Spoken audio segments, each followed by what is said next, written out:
Lévy sans interdit, comme chaque matin, Elisabeth Lévy. Bonjour Elisabeth. Bonjour Patrick, bonjour à tous. Pour vous, le meurtre d'Arras et les exactions du Hamas du côté de Gaza sont deux visages d'une même guerre. Hein. Oui, alors pour moi, pour Gérald Darmanin, pour Boualem Sansal et pour ces soldats israéliens qui chantent la Marseillaise en hommage à Dominique Bernard, mort en héros à Arras. Vous trouverez la vidéo sur X. J'ignore si Mohamed Mojgoukov a répondu à l'appel du chef du Hamas à faire de ce vendredi dernier, un jour de colère, mais il est comme les Kouachi, comme les autres, un soldat du djihad dont les mots d'ordre sont propagés par des influenceurs numériques à travers toute la planète. Et ils ne défendent pas ni les droits des musulmans ici, ni ceux des Palestiniens là-bas. Ils veulent détruire l'ennemi. Et l'ennemi, c'est le koufar, le mécréant, où qu'il se trouve, qu'il soit juif, n'est que la cerise sur ce gâteau sanglant.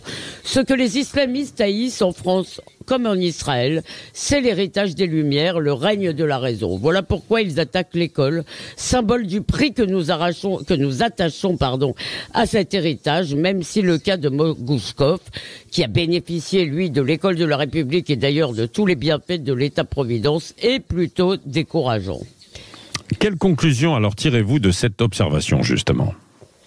Eh bien, si nous sommes en guerre, il faut nous défendre là-bas comme ici. Sur Israël, on voit déjà que les foules sentimentales occidentales se retournent, comme si les images de guerre d'aujourd'hui effaçaient les images de pogrom d'hier. Oui, la gauche est en boucle, Amnesty International s'étrangle et les chancelleries appellent à riposter sans faire de destruction ni de pertes civiles.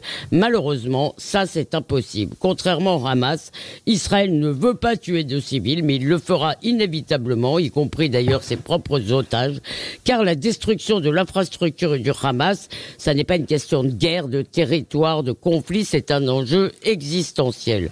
Demander à Israël de retenir ses coups, c'est lui demander de se suicider par humanité. Mais sachez-le, s'ils gagnent là-bas, ils finiront par vaincre ici.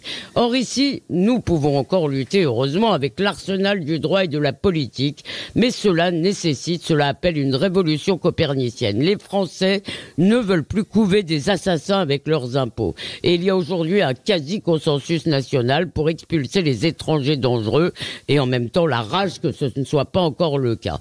Alors il y a une urgence, refonder notre droit et aussi soumettre notre politique migratoire au principe de précaution, ce qui signifie refuser quiconque ne manifestant pas clairement une capacité, une volonté d'assimilation. On dira que cette fermeté indiscriminée est injuste, voire inhumaine, les associations pleurnicheront. Peut-être, c'est vrai, c'est injuste, mais on ne gagnera pas le combat des Lumières avec des bougies et des bons sentiments. Merci Elisabeth Lévy.